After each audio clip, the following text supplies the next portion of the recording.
he visto que ha traído al corazón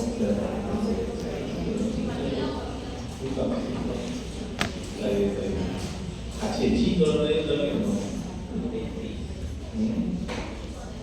Bien, entiendo que la ausencia es por eso, no está con resaca. Debido a la mayoría, no lo entiendo. Vamos a hacer la dinámica, de paso siempre repasamos la estructura de un argumento, ¿no? Tenemos, Turing es un autor que estaría, yo diría, Turing, creo yo, que es un autor que está en el tránsito entre los precursores y lo que se llama la teoría estándar. Los precursores son estos autores que así los denominó Manuel Atienza en su resumen que hizo, ya les dije que este libro me gustaría que lo bajaran porque está en internet. Se llama Las razones del derecho y es un recorrido por las principales teorías. Está publicado, lo hemos publicado acá en Perú también, pero hay una versión de la Universidad Autónoma de México, Las razones del derecho, Manuel Atienza. Ahí él separa a los autores de lo que llaman los precursores y luego la teoría estándar. Hemos terminado los precursores y hemos tocado a Turing, que sería un puente entre estas dos grupos de grandes autores de la teoría de la computación.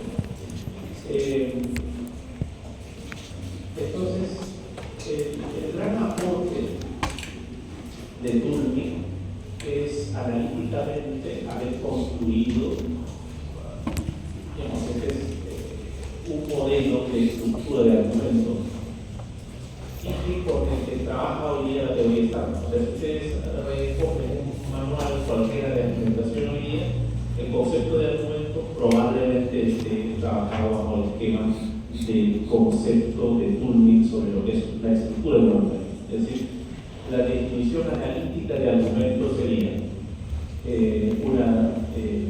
cierto uso del lenguaje para presentar tesis o aseveraciones sustentados en pruebas, evidencia y que tienen una garantía y un respaldo, ¿no?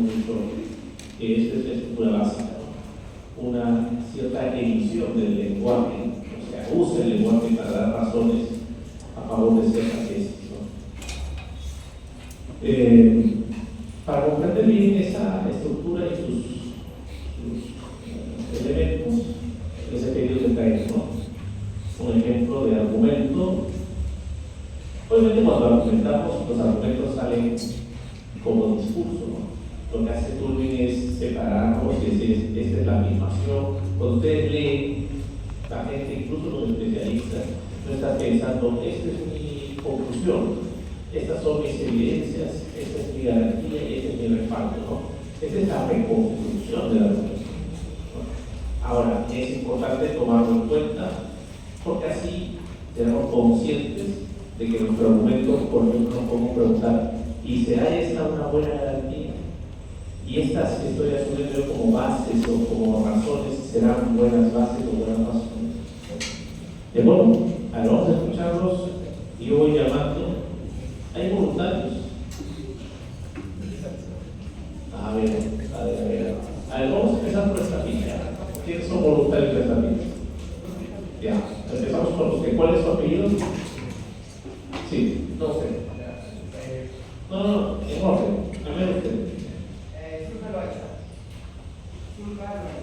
Zulca. Ok.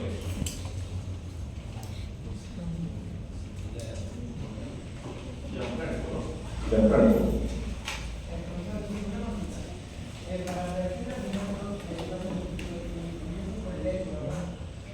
Claro. Preséntanos si quieres. Puede haber varias formas, ¿no? Que lo presenten analíticamente o que presenten el argumento o qué es lo que dice leyendo y cómo lo reconstruyen ustedes. ¿De acuerdo?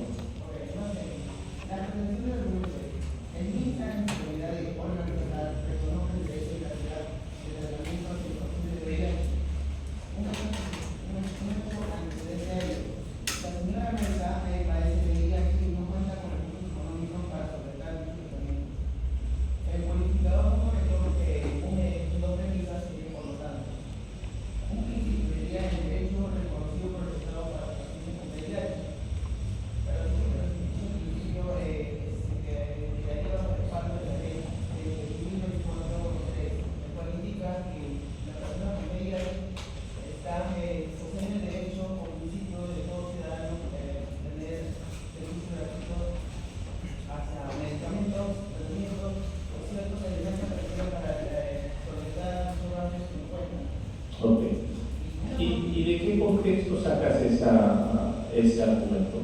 ¿Qué hace una noticia? Okay. ¿Han escuchado este argumento? Es sencillo, ¿no? El MINSA debe reconocer tratamiento a un paciente con VIH, ¿no? Claro, aquí los hechos, ¿cuáles serían los hechos? La evidencia.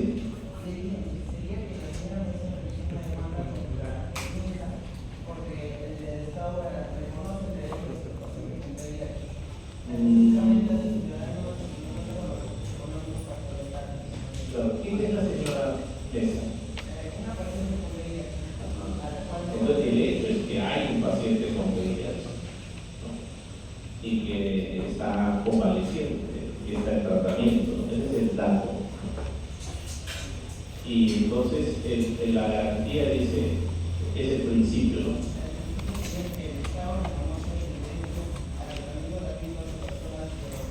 Si lo ponemos así, ya está resuelto, ¿no? O sea tautológico el argumento, ¿no? O sea, porque si el Estado garantiza, ya está todo, no es problemático, ¿no? Lo que es problemático es cuando no se reconoce todavía, ¿no? Entonces hay que imaginar nuestro argumento. Pero en sus elementos centrales están, ¿no? Y luego un respaldo, una ley, ¿no? Pero fíjense que no es problemático. Ahora no es problemático. Cuando se presentó el caso sí era problemático. O sea, no estaba claro. A ver, vamos con otro.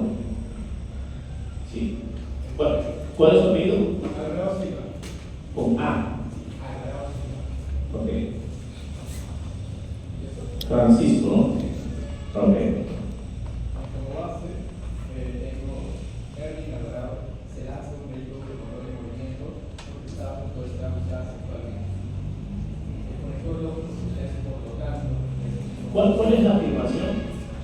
Erwin Alvarado se lanza un vehículo con motor en movimiento porque estaba a punto de ser abusada sexualmente. ¿Es esta conclusión? No.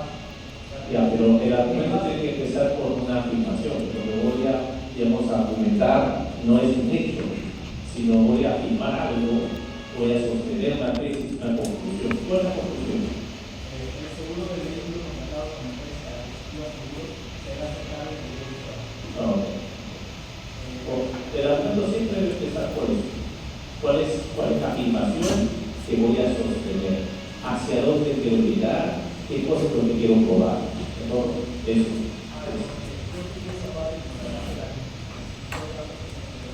Claro, si se dan cuenta, cuando afirmamos, cuando argumentamos, lo ideal es por eso adelantar la conclusión. Porque la argumentación es un proceso en el que ya hemos reflexionado, digamos, previamente, sobre todo cuando se trata de decisiones. Ahora sí, te escuchamos. Ahora, de una manera en la que podemos contrariar aquella premisa es que, a no ser que no haya sido un accidente de tránsito y por ello la Adquisitiva Seguros, la póliza de seguros del vehículo, no debería ser responsable. Como garantía, sostengo que el SOA cubre accidentes de tránsito y como respaldo, poseo el decreto legislativo número 716, Ley de Protección al Consumidor, específicamente el artículo 8, en el cual se habla respecto al principio de idoneidad del servicio, y también el reglamento del SOA. Ok. ¿Alguien tiene alguna observación sobre ese argumento? Les pido que vayan siguiendo y que con sus preguntas puede aclararse también conceptos. Está muy,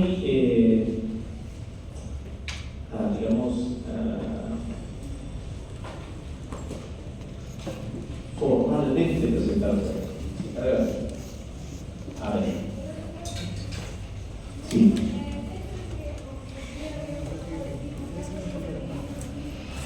A ver, escuchemos.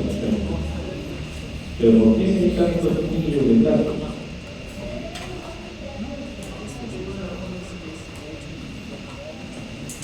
Han trabajado acá en la clase, en otro. A ver.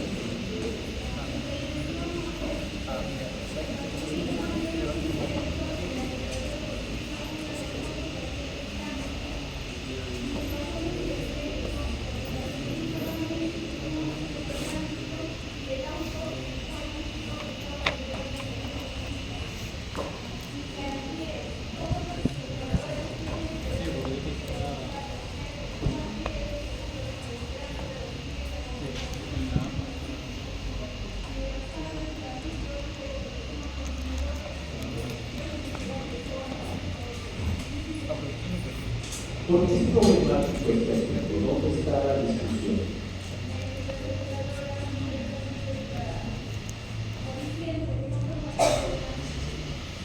No fueron así, ¿verdad? La discusión es, esto no fueron así, ¿verdad?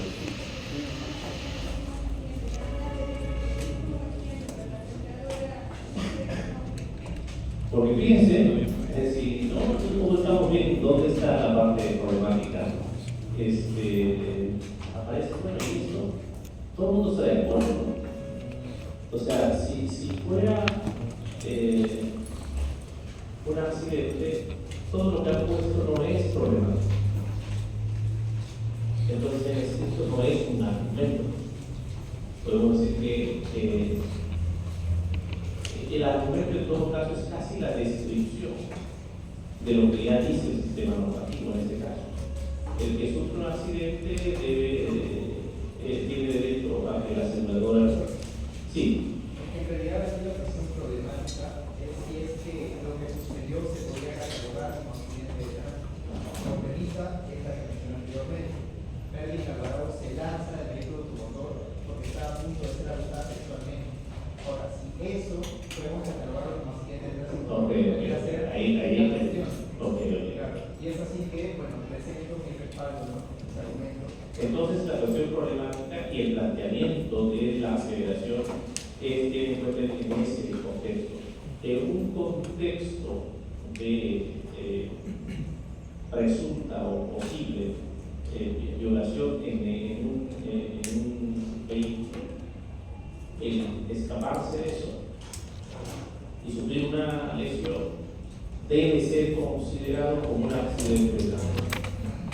Ahí la cuestión es difícil, ¿no? Entonces no podemos argumentar con los datos que están ahí. Para presentar argumentos a favor de esa tesis, tenemos que construir de otra manera, ¿no? Los hechos, por ejemplo, son alguien que está sufriendo una posible violación o está siendo víctima dentro de un vehículo.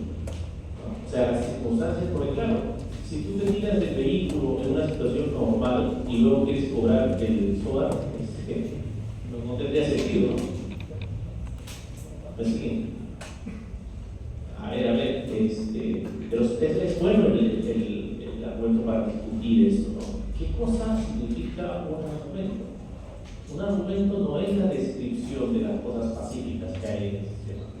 Un argumento es una presentación de una línea de razonamiento en un contexto donde hay disputa, ¿no? Alguien dice algo y alguien dice otra cosa diferente. ¿Qué sigue? Vamos a ver. ¿Por qué se despertó recién? A ver. ¿Cuál es tu apellido? Turco Montañez. Ok. Mi pretensión de afirmación debería ser que el expresidente Alberto Fujimori no le correspondería que le otorguen la pensión vitalicia al poseer sentencias judiciales condenatorias. Ahora, como evidencia, digo que Alberto Fujimori fue condenado por una sentencia que lo declara culpable de siendo delito. Si bien el 7 de diciembre de 2023 obtuvo libertad por indulto, esto debería ser un perdón que le otorgó el presidente de la República. Ahora, Alberto Fujimori solicitó, según un acuerdo de mesa de 078 de 2016 a 2017, disponer de un apoyo logístico y personal. Yo afirmo de que no debería suceder esto porque, según la ley número 26.519, establece que para que un expresidente reciba pensión no se le debe haber formulado una acusación constitucional, salvo que la sentencia lo declare inocente, lo cual no es el caso de Alberto Fujimori. Y como garantía tengo que los acuerdos de mesa congresales no pueden estar aislados de las normas nacionales y tienen que tener como fundamento la aplicación de la ley que he mencionado previamente. Como condición de excepción, Alberto Fujimori podría haber recibido la pensión vitalicia si es que se le otorgaba una amnistía, o sea, un olvido de su delito. El olvido y el perdón. Creo que la garantía está mal formulada. La garantía es un principio más general, como un principio que te diga ¿bajo qué creencia, esta sería la pregunta, bajo qué creencia compartida, racionalmente compartida, se podría sostener la creencia, digamos, al principio general, de que el indulto no genera consecuencias de rehabilitación? Porque esta es la cuestión. Si tienes una condena y te rehabilitas, la pregunta sería, entonces, ¿sí puedes recibir la pensión? O sea, si Fujimori hubiera cumplido con la condena, no lo hubieran indultado, sino cumplió la condena, y entonces tiene derecho a la pensión. De todos modos, profesor, ya ha sido declarado culpable, por tanto no le correspondería la pensión vitalicia. Sí, no es que la ley.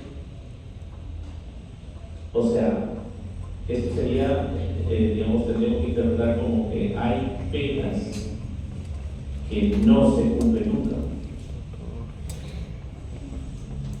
Ahí había un problema, ¿no?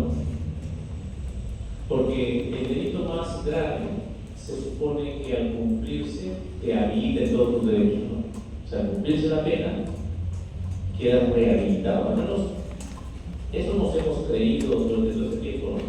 De hecho, pena moderna funciona así. El sistema penal se aplica y entonces te rehabilita. A menos que, claro, ese sea un caso excepcional en donde la rehabilitación no supone la habilitación para acceder a un derecho como la pensión vitalicia. Claro, cuando estamos leyendo esta ley, no sabemos que se cumpla la condena, sino que se declare inocente al expresidente para recibir la pensión vitalicia. Ok. No se cumple con él. Ok. Pero ahí hay que dar razones, no hay que seguir argumentando. Está bien, es un buen caso este. A ver, en esta fila no hay voluntarios.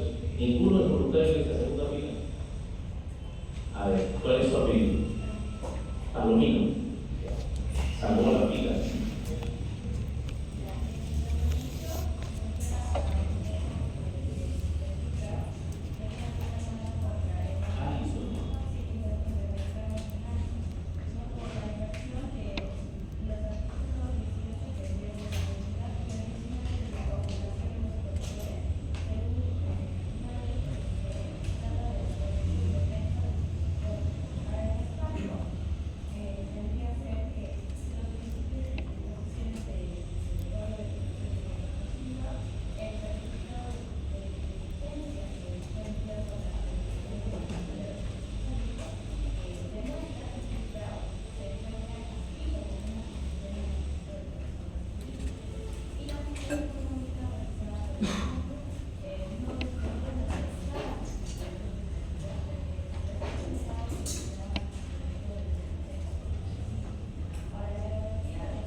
Si resumimos la afirmación, entonces, las afirmaciones no deben ser tan extensas, porque luego nos perdemos, ¿no?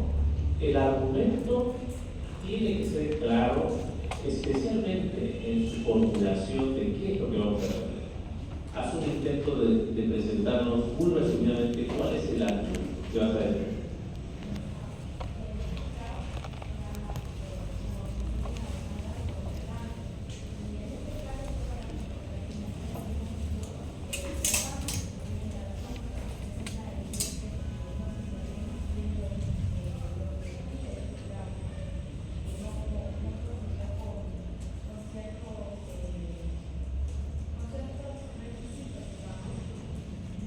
Está complejo esto, ¿no? Está complejo. Tienen que. A ver, ahí está final. A ver, ya seguimos al final. ¿Cuál es tu apellido?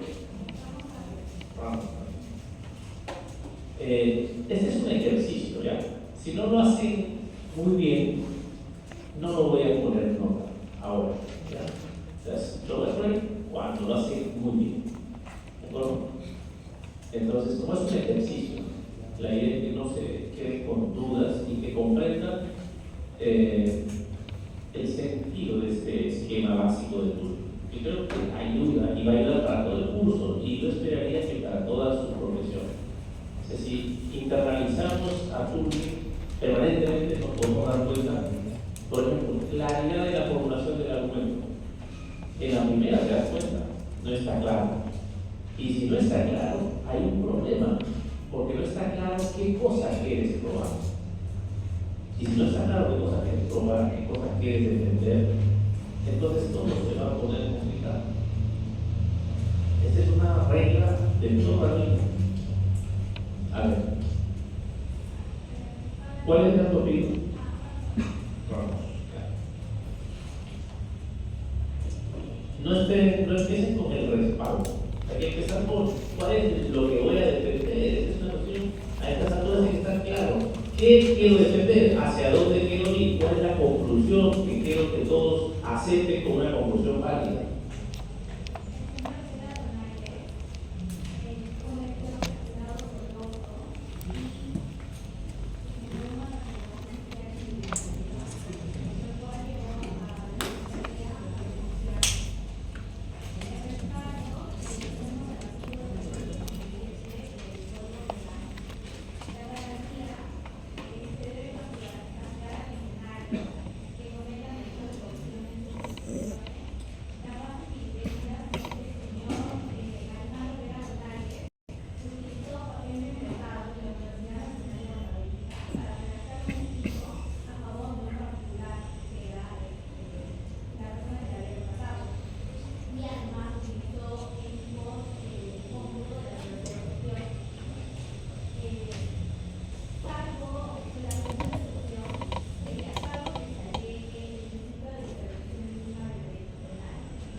Entonces, o sea, de la presentación parece que hay que invocar el derecho penal mínimo.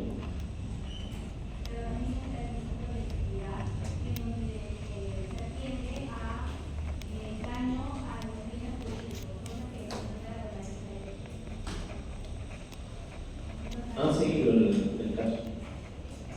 Los argumentos tienen que ser claros hacia dónde van. O sea, la excepción lo que ayuda es a fortalecer el argumento. Esto que Turing lo llama condiciones de refutación significa proyéctate qué se puede cuestionar en tu argumento. Y pese a que se plantee ese argumento, tu argumento sigue resistiendo. Pero si usted dice, un señor se utilizó una hojita en su trabajo y eso constituye peculado y la fiscalía cobró por peculado, o sea que el país se está levantando en peso y un fiscal se da tiempo de hacer todo un trámite, porque es todo un trámite y todo un aparato, porque alguien se llevó o hizo un documento de su trabajo con una hojita. Entonces terminamos en el absurdo, ¿no? Y cuando decimos, a menos que se utilice, o sea, es casi como decir, a menos que piense, ¿no? A menos que razones, ¿no? No, así no se hacen los argumentos. O sea, el argumento tiene que ser que esto es lo que se puede plantear como excepción. Y pese a eso, mi argumento sigue siendo válido. Hay que ponerlo así. ¿De acuerdo? A ver, en esa fila. Dice ahí. ¿Cuál es su apellido? Pérez. Pérez, ya. Está bien. El dato sería una tapa de buzón de desagüe que arroba. Pérez Becerra, ¿no? Sí. Vale. Ya. El dato sería una tapa de buzón de desagüe arrobada. Cualificador modal sería ciertamente. Repítanos el argumento, el enunciado que vas a defender. Ya. una tapa de buzón de desagüe robada, ciertamente la empresa administradora estaría ejerciendo una actividad peligrosa. ¿Lo entendieron? Intenta de nuevo. Okay. Una No, tapa... porque aquí tampoco te he captado bien. ¿Cómo? No te he podido captar bien. No, ya, ok. Una tapa de buzón de desagüe es robada. Una tapa de buzón de desagüe. Sí. Ciertamente la empresa administradora estaría ejerciendo una actividad peligrosa.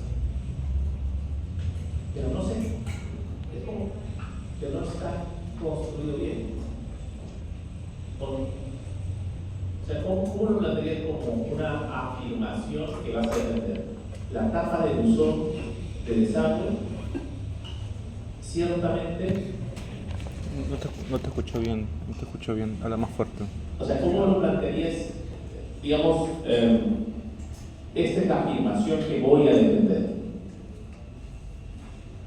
Una tapa de buzón de desagüe que puede ser retirada por cualquiera.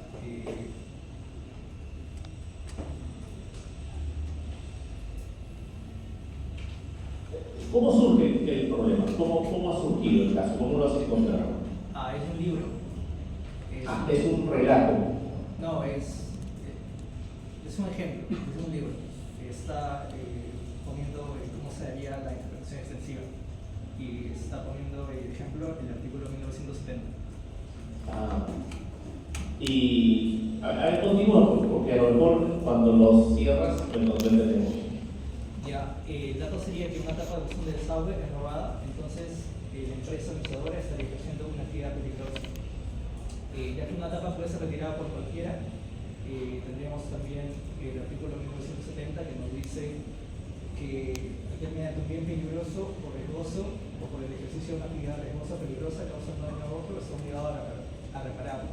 Entonces, ya que cualquiera puede retirar una tapa y la empresa no estaría, digamos, supervisando, y ya que deja un foso en medio de eso y la tapa cualquier persona la puede retirar, entonces estaría ejerciendo una actividad peligrosa. Está complicado, pero se ve el esfuerzo que has intentado hacer. Es probable que no lo estemos entendiendo, que yo sea el problema, pero deberíamos trabajar con ejemplo para entender el esquema, ¿no? Mencionaste un artículo del Código Civil. Sí. ¿Y ese artículo qué es lo que dice? Aquel que mediante un bien peligroso, por riesgoso o por el ejercicio de una actividad riesgosa o peligrosa causa un daño a otro es obligado a repararlo. Es un asunto de responsabilidad, ¿no? Sí. Yo no lo veo captar. ¿Alguien más aquí quiera presentar un ejemplo?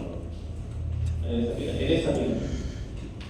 A ver, ¿usted quién más en esta pila? Ahí tengo uno. ¿Alguien más en esta pila? Ya, ¿cuál es su apellido? Isace. Con I. Isace Huarcay. Adelante. Ahora, primero para entrar en contexto, el Fiscalía encuentra dos casquillos de bala dentro del domicilio de Yanina. Entonces, en este caso llega a la Corte Suprema, la ejecución por tenencia de las condiciones, y la conclusión que llega a la Corte Suprema es que no es delito de tenencia de municiones tener dos casquillos de bala encima de un sofá. La suele. El razonamiento que hace la Corte Suprema es el siguiente. Señalan que el delito de tenencia de municiones requiere de un mínimo grado de temporalidad. No dicen qué tanto o cuál es el tiempo que se necesita, pero dicen que se requiere este mínimo de temporalidad. ¿Por qué dicen? Porque en el caso en concreto hicieron 12 generaciones, o se intervinieron 2 veces en su domicilio de forma seguida. Por ejemplo, se intervino en su domicilio el día 3, no se encontró nada, se volvió a intervenir el día 4 y ya recién se encontró. La Corte señala de que esto no demuestra el mínimo grado de temporalidad, porque un mínimo grado de temporalidad sería muestra de que la persona lo tiene de forma voluntaria. También señala que no es delito de subtenencia porque en efecto no pone en peligro el bien jurídico, que sería la seguridad pública. 2 casquillos de munición, 2 casquillos de bala, encima de un sofá, no representan un daño a la seguridad pública, más de que no encontraron ninguna arma cerca. Distinto es, señala la Corte, si hubiésemos encontrado los 2 casquillos en su bolsillo mientras caminaba por la calle, ¿no? Bueno, ¿Por qué sería diferente si usted está con los dos casquillos? Porque podría ser alguien que hace ejercicios así, tirando al aire. señala de que el lugar, cuando, a ver, no lo dice la Corte Suprema, pero yo entiendo de que cuando una persona lleva dos, es muy inusual que dos personas lleven dos casquillos de bala en un lugar público, ¿no? Entonces señala como que hay un mayor peligro de jurídico de seguridad pública por ese lado que cuando simplemente está encima de su sofá y no hace nada, las dos casquillos de bala no presentan un atentado al bien jurídico.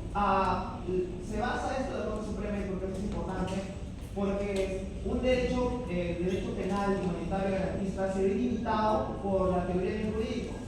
Señala que la pena solamente puede intervenir cuando el efecto se lesiona o se pone en peligro el bien jurídico. Es el principio de lesividad. Y el principio de lesividad está normado, regulado en nuestro Código Penal en el artículo 4. Entonces, si volvemos, es un caso interesante.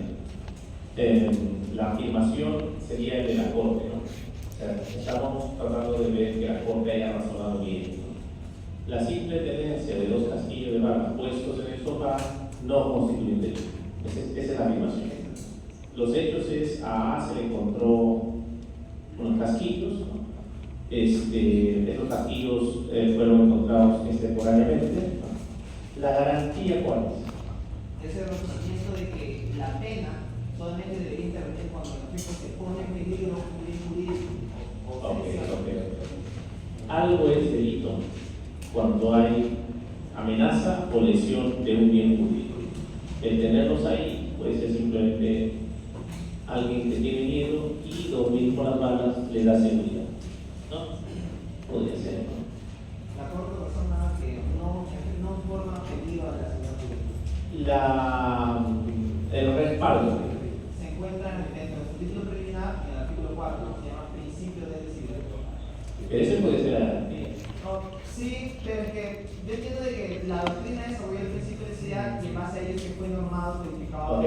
Miren, qué interesante esto, porque aquí podría el principio que está recogido positivamente, efectivamente, lo que hace es positivizar una razón, ¿no? La razón actúa como garantía. La positivización sería, aunque podría también haber respaldo de otras decisiones de la Corte Suprema en lo que ha venido interpretando eso, renotado, tal, autor que escribió y dijo tal cosa. ¿Se entiende? Es un bonito ejemplo este. ¿Ya? Muy bien. ¿Cuál es tu apellido? Quizás se lo calla. Quizás. Ya. Bien. ¿Quién sigue?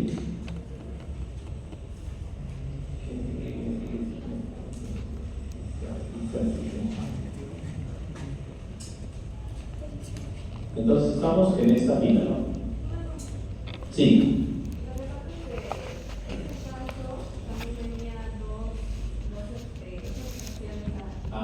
Muy bien, muy bien. Bueno. Que es la que comenta mi compañero, es la de homicidio calificado también. A menos que. No, que también habían dos. Es que la Corte Suprema debate por delitos distintos. Primero vamos a ver si es delito de tenencia en prisión, y después vamos a ver si es homicidio calificado. La misma chica se le puso por ambos delitos. Y yo hice la parte de homicidio calificado. Muy bien. Te escuchamos. Buenísimo, ¿no? No tienen nada que ver ustedes. Tienen que ver en la parte de la. Estamos en la misma clase con un profesor. Muy bueno. No, si de lo que se trata es eso, de aprovecharlos. Está bien. Tiene que ver en la parte de que algo que me parece común son las partes de las encontradas de las balas, incluso creo que también. O sea, este sería como otra narración del mismo hecho. Es que se le entoja dos delitos en realidad. Ok. La aseveración sería que se le imputa Florian López de haber asesinado a Segundo Vázquez, posiblemente haber asesinado a Segundo Vázquez, porque las bases de evidencia que se encuentran se encuentra en el reglamento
amenaza a la recreación De parte de de esta. Ajá. Señora Presidenta, la garantía sería, bueno, la garantía sería el principio de no matar, ¿no? Que no debe matar solamente, El principio de. principio de no matar a personas. Ah, Algo moral, algo que crece de todo, toda la población. El respaldo, bueno, tenemos el dictamen especial de balística forense número 2010. El protocolo de necropsia, ahorita recuerden que el protocolo, los testigos aptos, justamente los testigos que han dado el proceso que se requiere, conforme al artículo 162 del nuevo Código Procesal Penal y el artículo 100A del homicidio calificado, artículo 108 del Código Penal. Posiblemente un calificador, porque hay resultaciones a este razonamiento que hace justamente la Corte.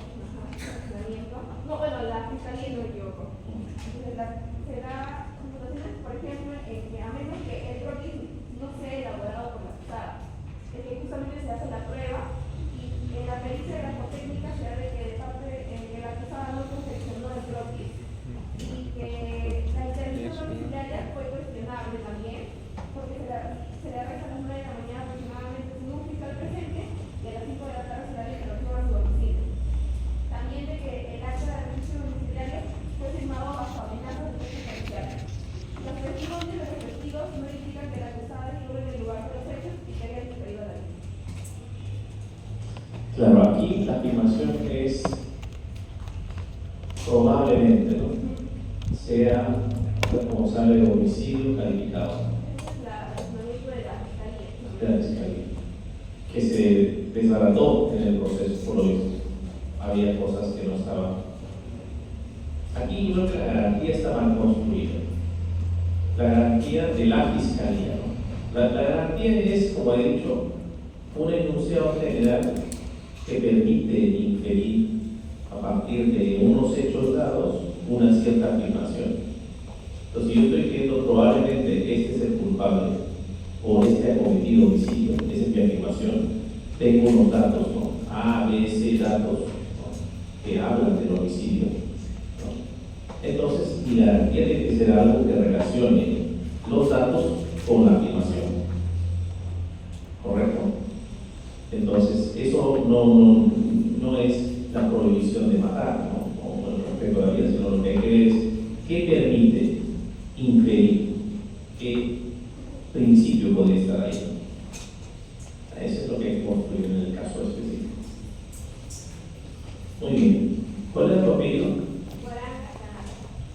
Huaranca. Ok. ¿Hay alguien más? A ver, ¿cuál es tu apellido?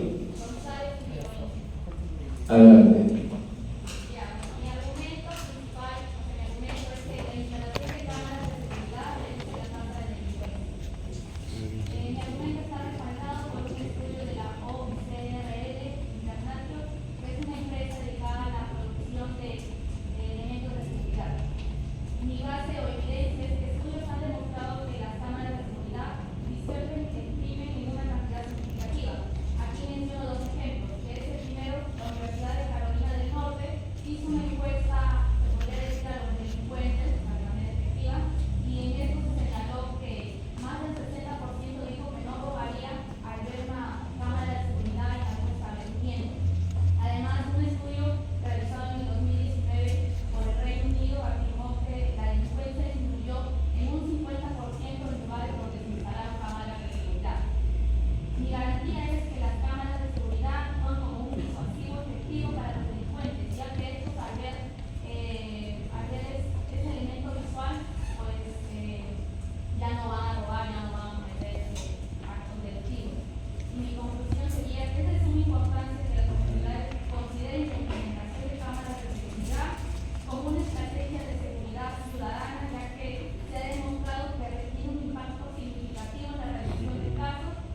La conclusión es la afirmación.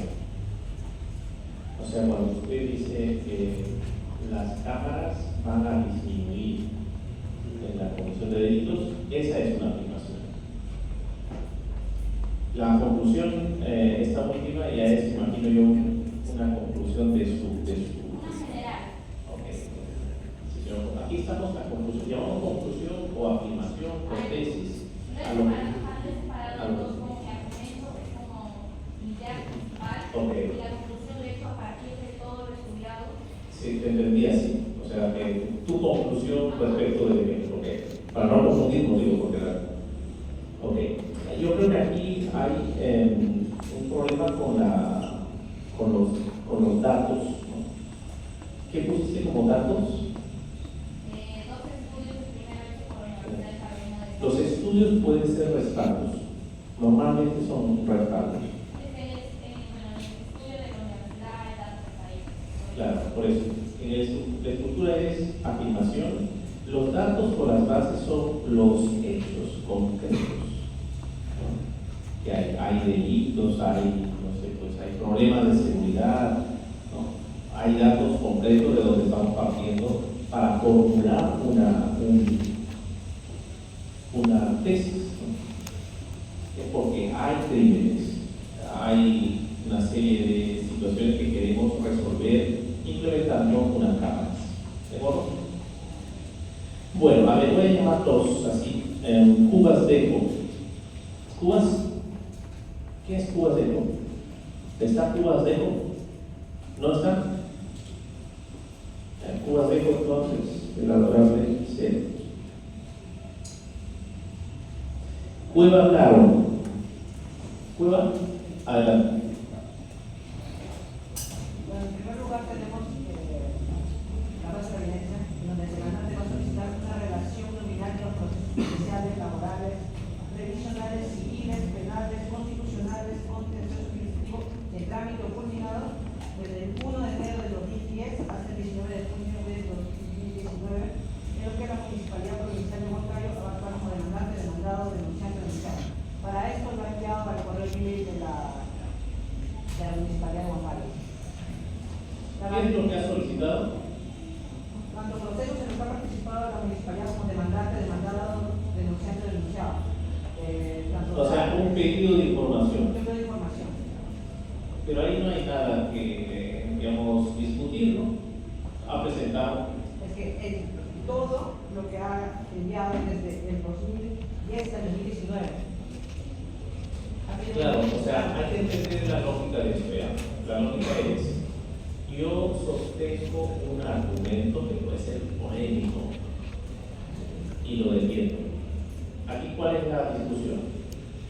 Es todo lo largo del trámite que hemos pedido, porque ha pedido muchos procesos. Claro, pero esto sería unos hechos, ha pedido muchos procesos. ¿Y qué es lo que ha ocurrido? ¿Qué ha ocurrido? Él ha pedido muchas cosas y lo han negado. Lo han negado por alguna razón. Ya, esa es la razón. Si queremos decir, la negativa a entregar información porque sea muy voluminosa, no es una negativa justificada. Si nosotros queremos afirmar eso, o si queremos defender a la municipalidad y decir, si es que un ciudadano pide muchas cosas, no debe ser atendido. Ese es el argumento. ¿Se entiende? Es bueno que hayas presentado eso, porque permite decir qué es realmente la afirmación que vamos a defender. Hay un señor que ha pedido un pedido de información. Saben que cualquier ciudadano puede pedir muchas cosas en esto. Pero ha pedido muchas cosas y seguramente lo han denegado, ¿no? Lo han denegado. ¿Y tú crees que lo han denegado bien o lo han denegado mal? Bien. Entonces, tú dices, ¿cuál sería tu argumento para decir que lo han denegado bien? No, es que no has entendido entonces el esquema de turno. Tienen que leer cuál es la función de cada una de las. A veces este ejercicio, pues. Tienen que leer qué es una afirmación o tesis, qué es una base o, digamos, la razón, ¿no? Para eso sirve este ejercicio. ¿De acuerdo? Una última vez, ¿alguien? Usted intervino ya toda la clase. Usted.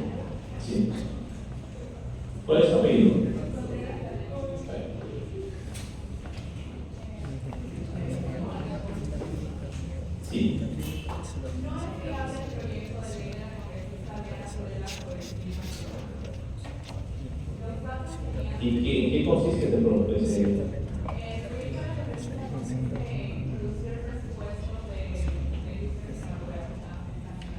Reducir.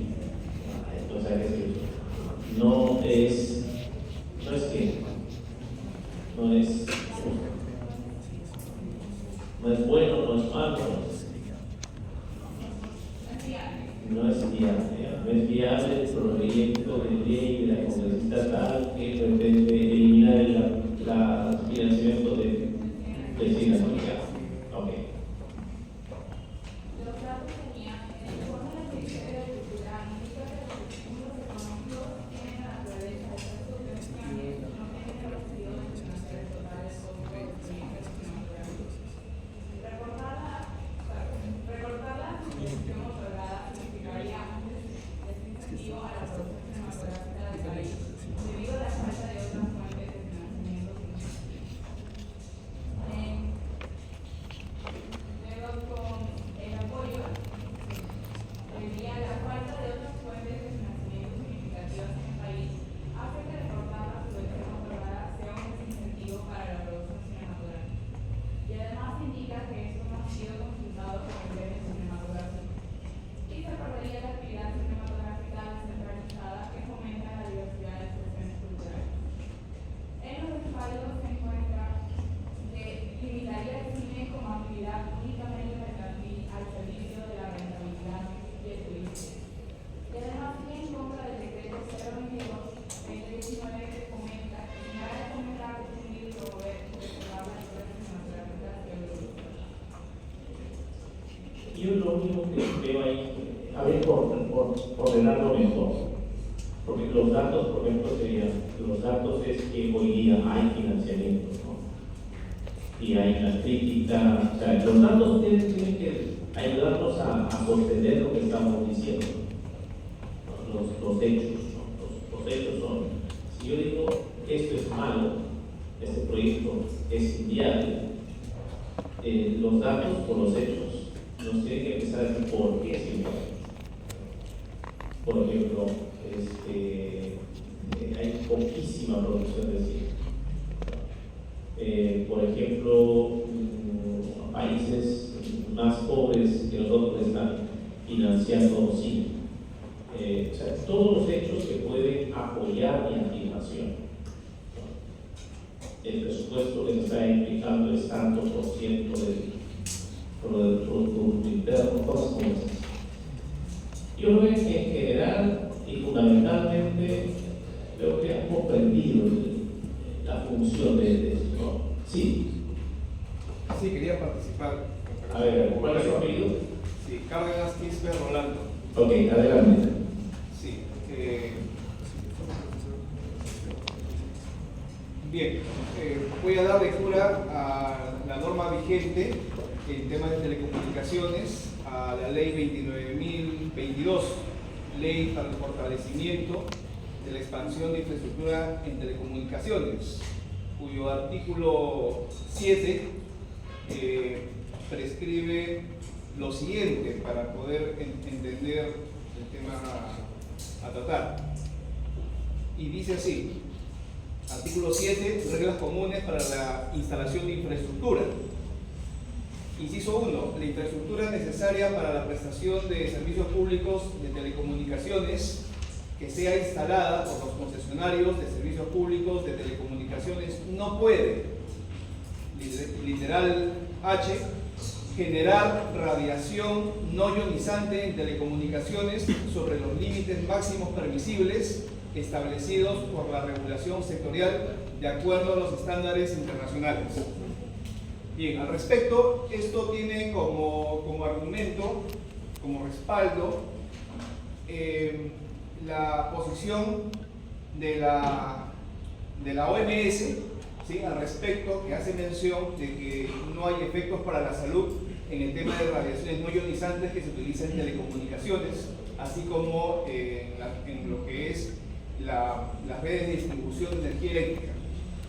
Muy bien, esta posición de la OMS le permite a los gobiernos en general establecer normativas, ¿sí?, recomendaciones para el establecimiento de los límites máximos permisibles, o sea, los valores dentro del cual supuestamente los seres humanos estamos protegidos en nuestra salud.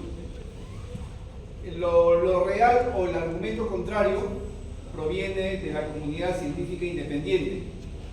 Esta comunidad científica independiente, respaldado por investigadores del campo de la medicina, la biología, la genética, a diferencia de los de la OMS, que es una oficina, es una ONG internacional que tiene como origen proveniente de la industria y cuyos miembros por lo general son ingenieros electrónicos, eléctricos, son los que han dado estas recomendaciones para los países. Pero la parte contraria, que es la comunidad independiente, dice que de acuerdo a la resolución 1815 del 2011 del Consejo Europeo, ¿sí? De la Asamblea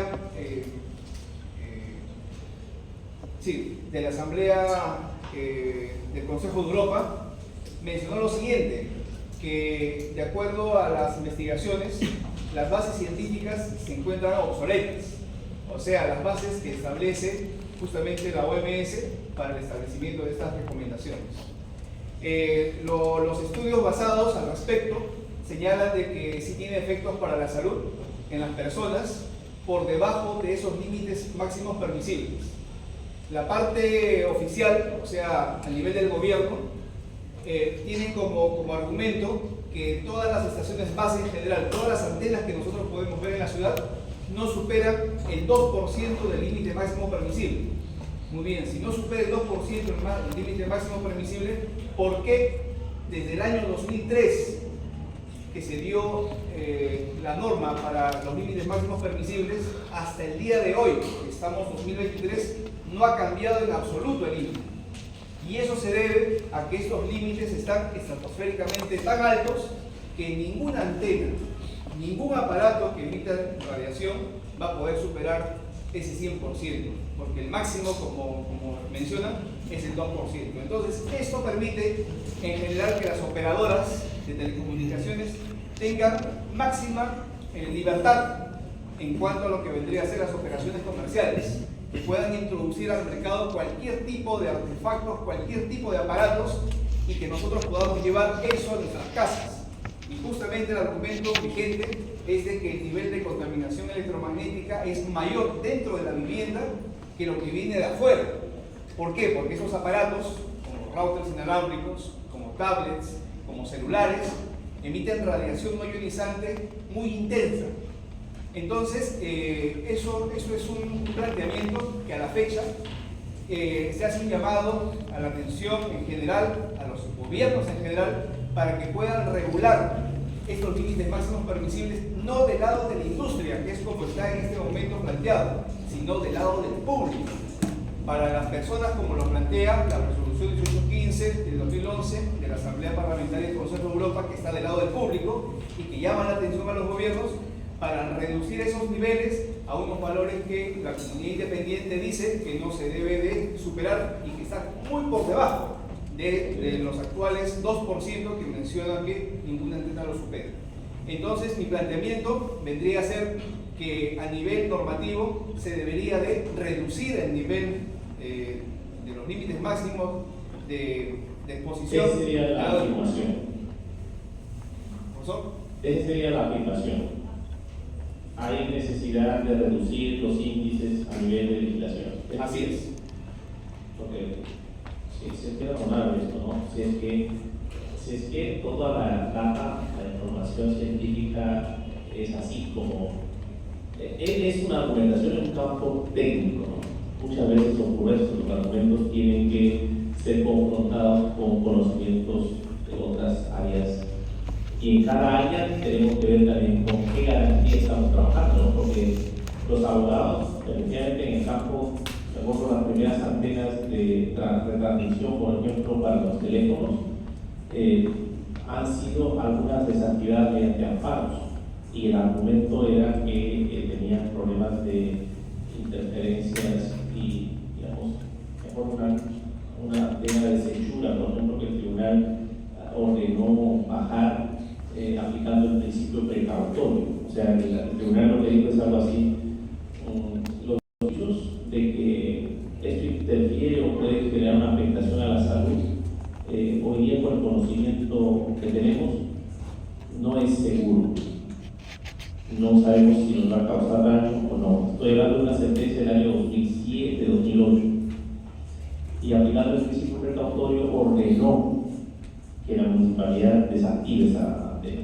Hoy día los conocimientos son mayores, entonces seguramente hay datos, información científica que nos puede disuadir de una comunicación. Doctor, para cerrar la idea, sí, porque tenemos poco tiempo. sí, para cerrar la idea, respondiendo a lo que usted hace mención, en la actualidad, a nivel del Tribunal Constitucional, han fallado, no del lado de la salud, no por el lado de lo que usted menciona del principio precautorio, sino en realidad han fallado en base al tema del proceso que se tiene que seguir para tener autorizaciones de instalación de estas. Abierto ya, prácticamente. Sí, me acuerdo de esa sentencia que te digo es de hace años, ¿no? O sea, no he seguido la influencia de este momento. Claro, entonces el lado de la salud pública es el argumento más débil en este asunto.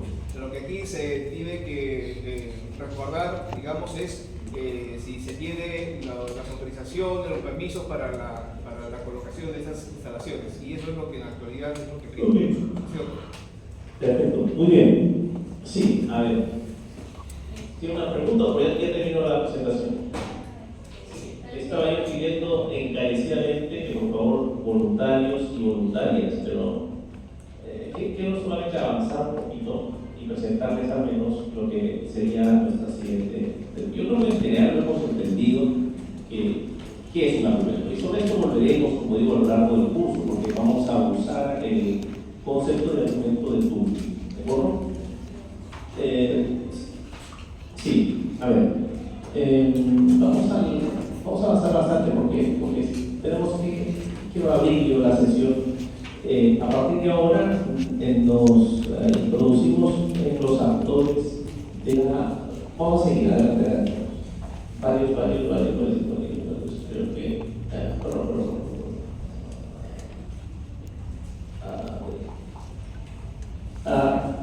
Antes. No tan rápido. Siguiente.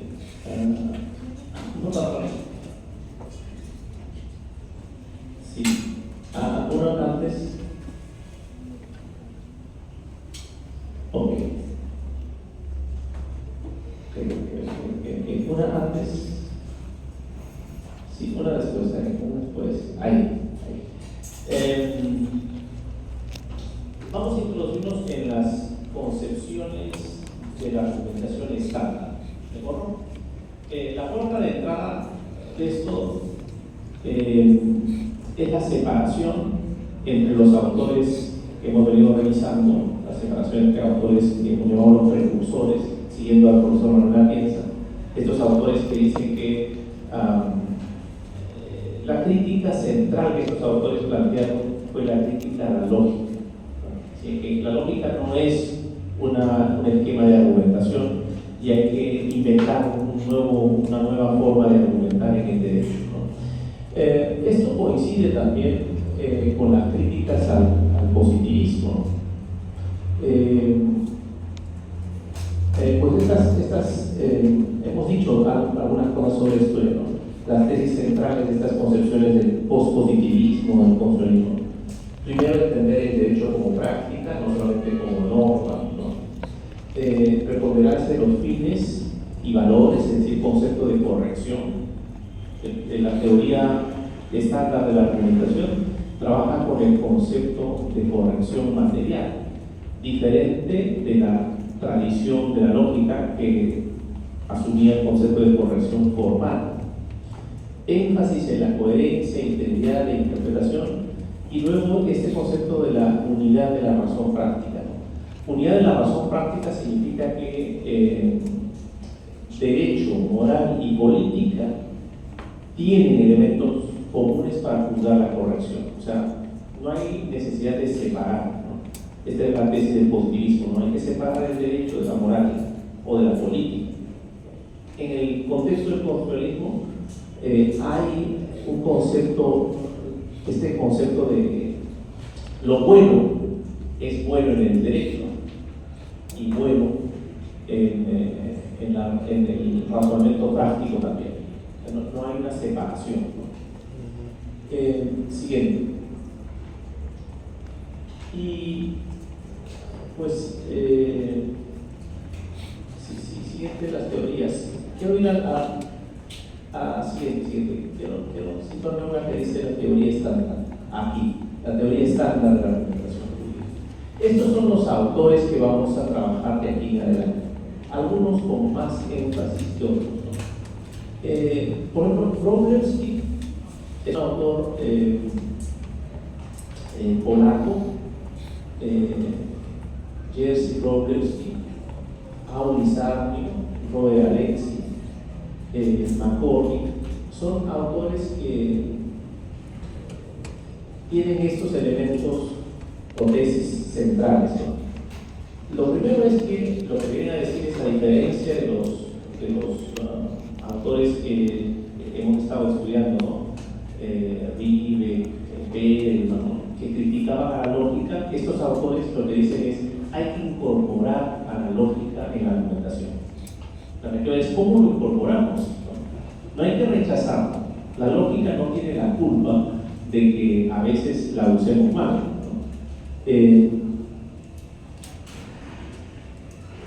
Por ejemplo, Wróblewski, lo vamos a ver más adelante, Jerzy Wróblewski incorporó en la teoría contemporánea de la argumentación una distinción que se ha vuelto fundamental en la teoría de la argumentación, la distinción entre justificación interna y justificación externa. ¿Qué es lo que significa esa distinción, ¿no? Para ponerlo en sencillo, por ejemplo, yo podría decir todos los estudiantes de San Marcos son genios. Juana es estudiante de San Marcos, Juana es genio. Este sería una justificación interna, o sea, un ejemplo de justificación interna. En la medida en que yo estoy extrayendo una conclusión interna de las premisas que me estoy planteando.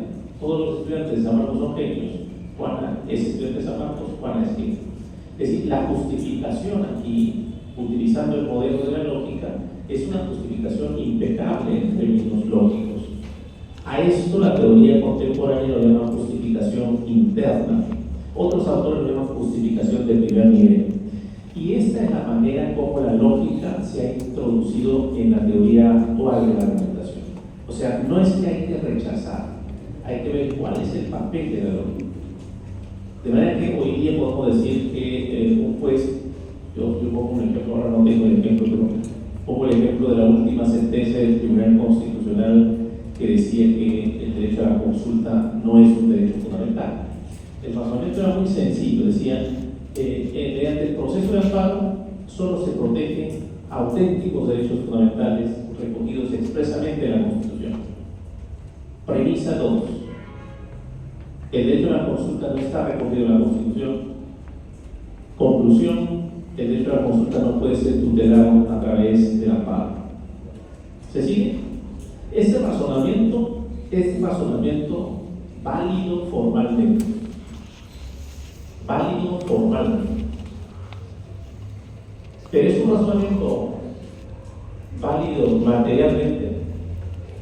Cuando preguntamos eso, válido formal y válido material, estamos haciendo la distinción entre justificación interna y justificación externa. Esa separación, justificación lógica y justificación material, podemos llamarlo también, es la distinción que se hace hoy día entre validez de la inferencia y validez de las premisas. Una cosa es la validez de la inferencia. Podemos decir que el tribunal, efectivamente, con esas premisas concluyó eso. Y está bien, ese razonamiento está bien en términos formales. Pero si nos preguntamos si las premisas del tribunal son correctas, ahí podemos hacer una discusión. ¿Se entiende? ¿Se entiende eso? Parece sencillo esto, parece demasiado básico, pero Esa es la separación que hay entre las teorías recursoras y la teoría estándar. Se llama teoría estándar a un conjunto de teorías que convergen en algunos puntos. Uno de esos puntos es la tesis del rechazo de la lógica, que era una tesis compartida por los precursores. Aquí no. Aquí lo que se viene a decir es: la lógica cumple una función, pero hay que saberla, ver hasta dónde puede la lógica proporcionar razones. ¿Se entiende? A veces uno puede decir, pues, por ejemplo, ¿cuándo acudimos al Tribunal Constitucional?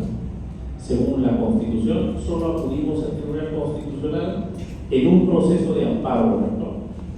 Cuando el Poder Judicial nos rechaza la demanda. ¿No? Hay un artículo, ¿no?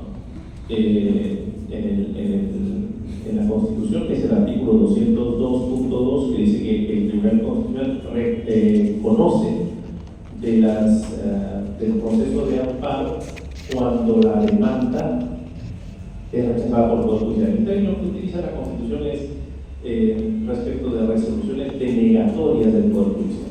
Este es el concepto, denegatorias.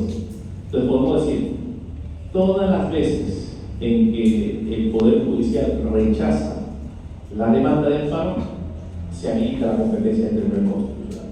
Podemos razonar lógicamente, ¿no? En el presente caso, el Tribunal no ha rechazado la demanda. Este puede ser un caso en donde, imaginen ustedes que ahora está en discusión este asunto, ¿no? El Poder Judicial había amparado a los miembros de la Junta Nacional de Justicia. ¿Recuerdan este caso? No, a dos integrantes de la Junta, el Poder Judicial les ha dicho: ustedes pueden regresar. Y ahora está pendiente de que la Corte Suprema ratifique eso. Imaginemos que la Corte Suprema dice que los miembros de la Junta fueron destituidos inconstitucionalmente y que la Corte Suprema ratifique lo que los jueces han dicho en la cautelar. ¿Me siguen? Entonces estaríamos hablando de que el Poder Judicial amparó a los integrantes de la Junta. ¿Correcto? Entonces podríamos volver al 202 de la Constitución y decir: ¿puede el tribunal anular esa decisión?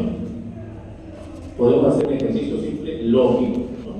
El Tribunal Constitucional solo conoce de las demandas de amparo cuando el Poder Judicial rechaza. En el presente caso, el tribunal no rechazó, amparó. No hay competencia del Tribunal Constitucional. Esa sería una conclusión lógica. Al mismo tiempo, de lógica, podemos decir que las premisas son correctas, porque permite al Poder Judicial dar la tutela. ¿Me siguen? Entonces, a veces la lógica puede ser una buena manera de argumentar. O sea, podemos encontrar premisas buenas en el Código Civil, en el Código Penal, en la Constitución. ¿Se han seguido? ¿No?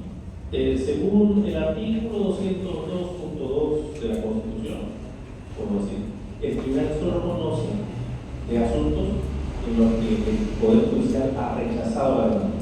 Premisa 1. Premisa 2. Vamos a asumir que el Poder Judicial va a proteger. ¿De acuerdo? En el presente caso, el Poder Judicial ha protegido, ha declarado fundada la demanda en primera y en segunda instancia.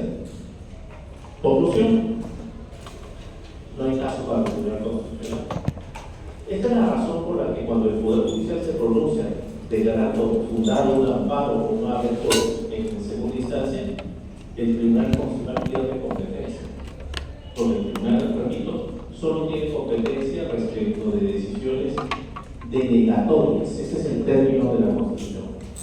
Denegatorias. Denegatorio significa improcedente o infundado. ¿De acuerdo?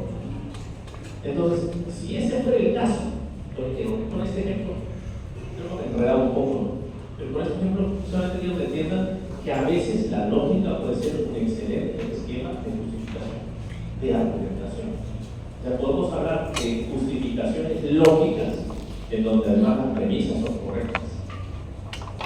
Esta es la idea, además, de McGorry, por ejemplo, defiende la tesis de que lo ideal sería que los abogados aprendemos siempre deductivamente.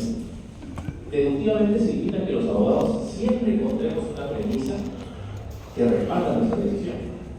El gran problema del derecho es que las premisas no están siempre todas dispuestas en el orden jurídico. Entonces hay casos en donde uno se pregunta, ¿y este caso? Por ejemplo, la chica que se tira del auto porque la quieren violar. ¿Quién va a regular una cosa como esa? No? Debe entenderse como accidente cuando dentro de un auto quieren violar a una chica. ¿No? A nadie se le ocurriría redactar una norma tan monstruosa como esa. ¿No?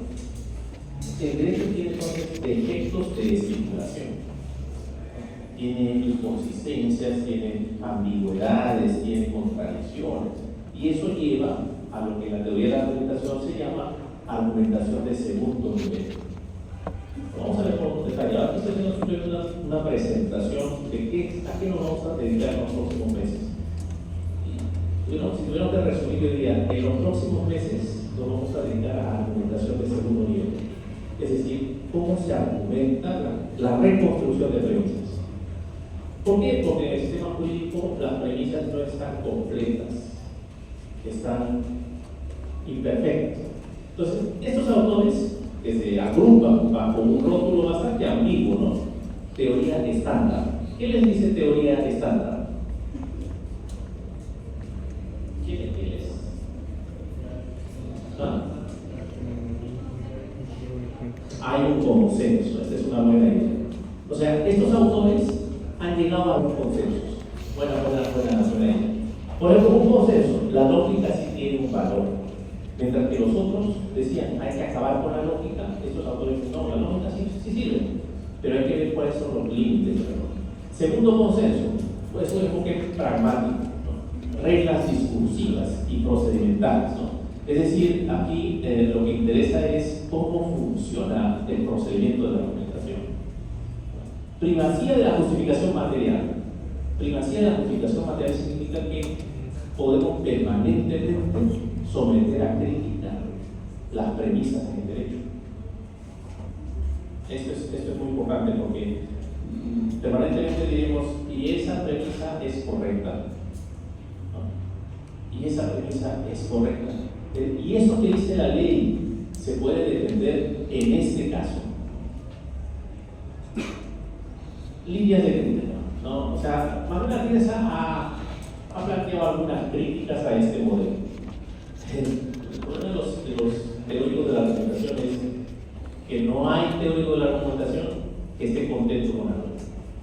Entonces, Manuel Atienza ha sometido a crítica a estos autores y dice algunas cosas en ese librito que yo les he dicho que revisen, que se llama las razones del derecho. Dice algunas cosas. Por ejemplo, dice, estos autores han desarrollado su teoría solo pensando o priorizando el razonamiento judicial. Una teoría de la argumentación debería haber otros espacios también. Por ejemplo, ¿cómo es la argumentación de los abogados?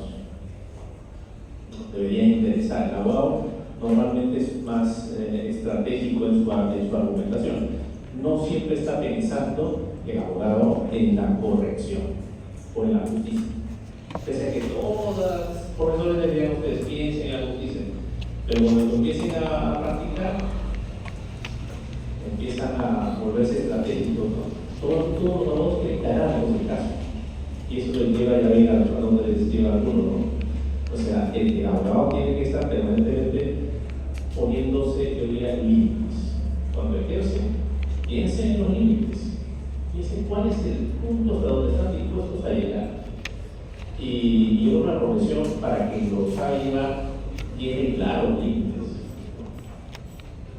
Tienen que permanentemente reflexionar sobre eso porque estamos en un país en donde se están cayendo todos los valores básicos, ¿no?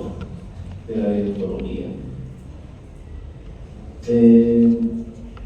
No había un punto de vista externo.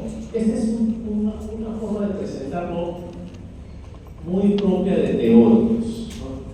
¿Cuál es el punto de vista externo en la teoría del derecho? El punto de vista externo, esta es la forma como presentan los positivistas a la teoría del derecho. Dicen ellos que hay un punto de vista interno y hay un punto de vista externo. El punto de vista interno interno sería pues estás dentro del sistema y haces cosas con el sistema asumiendo, no dependiendo del sistema. Entonces, el punto de vista externo, el punto de vista externo significa, supuestamente, esto es lo que dicen los positivistas, posibilidad de enjuiciar críticamente lo que está pasando con el sistema. Entonces, en las perspectivas argumentativas, lo que se suele decir es que no hay punto de vista externo porque el que está haciendo el derecho está asumiendo como válidas las premisas del sistema. ¿Se entiende eso? Esto es muy interesante porque cuando ustedes argumentan, asumen de que el sistema jurídico es correcto, funciona bien, las premisas son defendibles. El positivista, en cambio, es un escéptico en esto. Dice, a mí no me consta que este sea un sistema defendible. Yo le voy a sacar todo el provecho que se quiera y a mí me interesa desde fuera criticar, en todo caso, este sistema. Y la única manera de hacerlo es sin entrometerme. Es como, imaginen ustedes que entran a una iglesia y empiezan simplemente a seguir los rituales de la iglesia. Se desactivan, hacen todo. ¿No? Cuando están dentro, es difícil hacer la crítica. Pero lo que dicen los críticos de las teorías argumentativas es: ustedes están asumiendo que ese sistema donde están es un sistema correcto. Y empiezan a trabajar a partir de eso. El positivista, en cambio, dice: no, yo en realidad entro porque tengo que entrar, pero me mantengo distante, no hago juicios de valor. ¿Se entiende? Y ahí sí, pues, aquí se dice que hay un riesgo de idealizar el derecho desde esa perspectiva. Esa sería una de las críticas permanentes que también hay que hacer. No hay que idealizar el derecho. Estos días, por ejemplo, a mí me cuesta, no sé si ustedes siguen las noticias, ¿no? Pero hay que desconectarnos, pero yo no logro desconectarme. Y por ejemplo, estas detenciones, ahora hay detención preliminar, hay detención preventiva. La impresión que da es que muy fácil se pierde la libertad en este país, producto de unas cuantas conjeturas de los medios de comunicación y la prensa y los fiscales. Uno puede caer en manos de la policía, no podría decir eso muy fácilmente. Entonces, se puede idealizar, ¿no? Estos están haciendo la lucha contra el crimen, son los buenos. Se puede idealizar, porque no se hace un juicio crítico de cómo funciona el sistema jurídico. Así que este van a ser nuestras premisas en estos.